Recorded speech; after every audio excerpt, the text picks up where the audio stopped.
আম্মাজান আয়েশার সাথে ঝগড়ার পর আম্মাজান আয়েশাও রাগ, আল্লাহ রাসূল সাল্লাল্লাহু আলাইহি ওয়াসাল্লামও রাগ।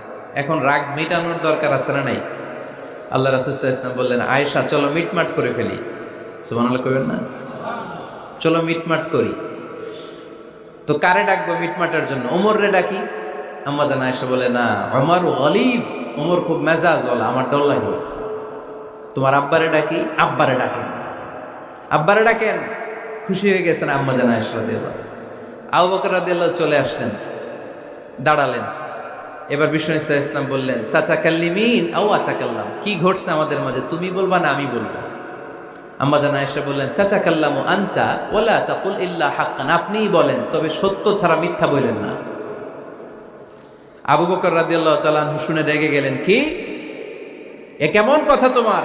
নবীকে উদ্দেশ্য করে তুমি বলছো সত্য ছাড়া মিথ্যা বলবেন না, নবী কখনো মিথ্যা বলবে নাকি? রেগে মেয়ের গায়ে